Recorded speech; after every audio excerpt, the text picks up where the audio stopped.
They gave me 5 hours to do biochemistry with you. I see some fear out there. No, 15 minutes. And we're going to do this in one slide because the science behind this is actually pretty easy, pretty simple.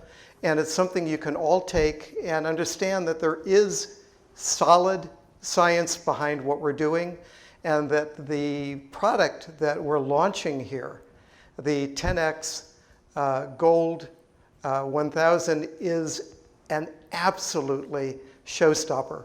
And by the time I'm done, you're going to understand why. So I have just really one product I'm going to focus on, and that is CBDA. And go through the reasons why CBDA is such an important product. And it starts right here. So we're going to start with the top thing, anandamide. Probably none of you ever heard of anandamide, but all of you know what it is. Women, if you've had a little chocolate and you're feeling really good after the little bit of chocolate, anandamide is what's giving you that really good feeling. If you've been kicked in the shin and you're hurt, the relief of pain comes from anandamide. When you have an infection that's flowing through your body and causing pain, the relief of that pain is from anandamide. And so basically we were gifted with this endorphin in our body, with this endocannabinoid in our body that serves to protect us from the pain that we would otherwise be going through. God, on the other hand, maybe got a little ticked off at Adam and Eve. And so God said, I'm going to play a little prank, and I'm going to give you this thing to kind of take care of the pain that you get. But if you follow the flow chart all the way down, you get over here, and anandamide is degraded to inflammatory prostaglandins, which do what? They cause pain. So you have this pain relief endorphin, this pain relief endocannabinoid, that is degraded into something that's actually now going to cause more pain than it was relieving, which is ironic. And so back in around 1970-something, one of the companies came up with a drug called ibuprofen.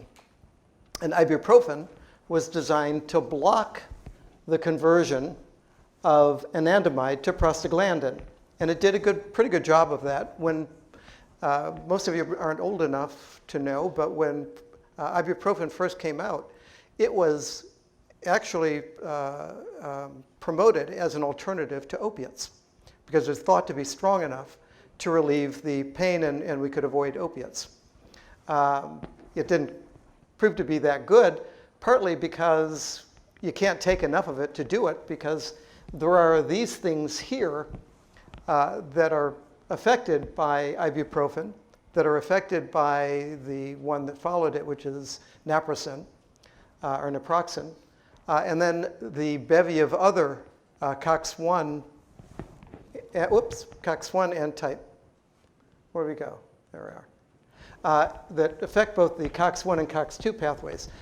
There were, as I recall, about 50 nonsteroidal anti-inflammatory drugs on the market, all of which did pretty much the same thing, until 1998, when Merck introduced Vioxx. Now, Vioxx came and was the first of the drugs that was said to just affect the COX-2 pathway, so that you wouldn't have the interference with the COX-1 pathway.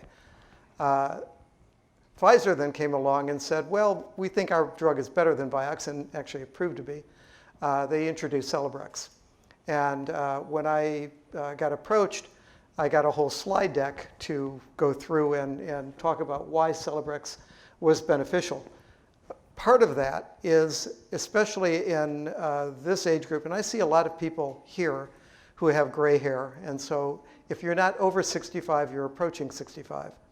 I can tell you over the age of 65, the 7th leading cause of death is GI bleeds. And the NSAIDs are a primary cause of GI bleeds. So much so that no one over the age of 65 should probably be taking an NSAID, and that includes Advil, That includes Aleve. That includes many of the drugs on the market. So we began promoting the COX-2 inhibitors. And what did the drug companies do? The drug companies came back and said, well, we don't like those. They cost money. We want people to take the NSAIDs. So we had to get prior authorizations to give anybody a COX-2 inhibitor. As time went by, research showed that one of the COX-2 inhibitors in particular, Vioxx actually had a lot of COX-1 inhibition.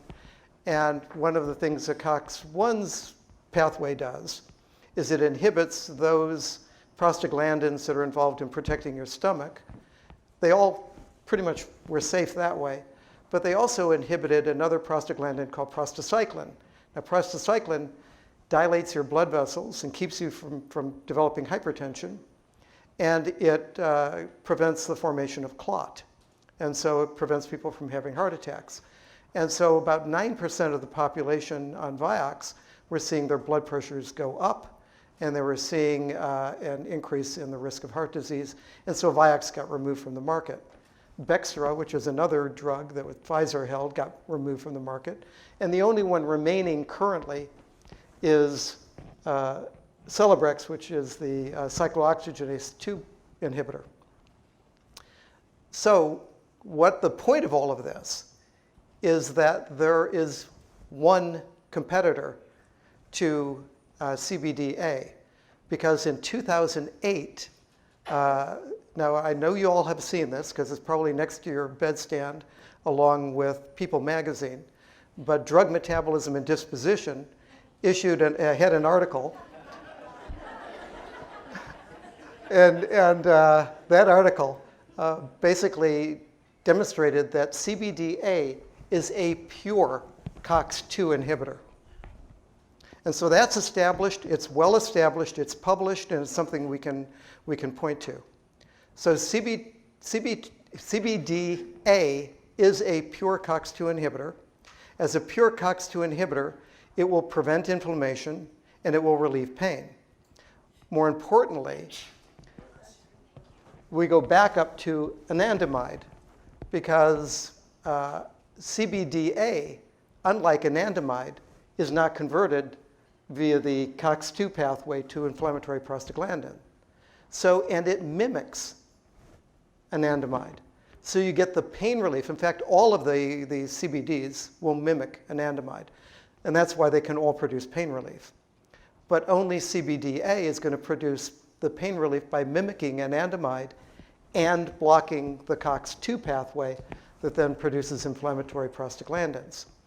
Now, if you can deliver CBDA in meaningful quantities to the body, I believe you can get what we were originally promised back in the 1970s and early 1980s, the type of pain relief that may actually compete with the opiates.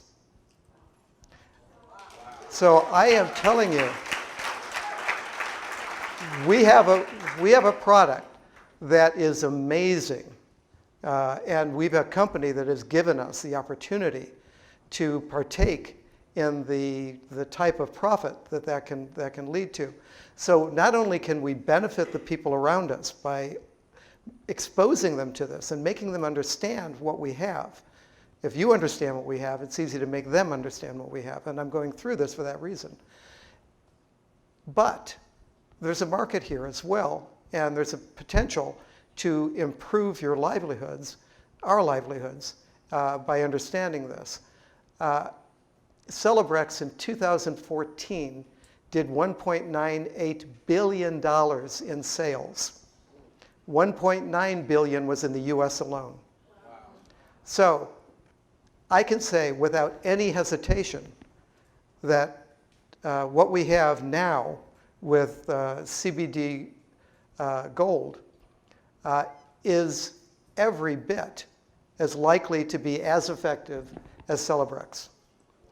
And if it's likely to be every bit as Celebrex, this is at least $1 billion product, at a minimum.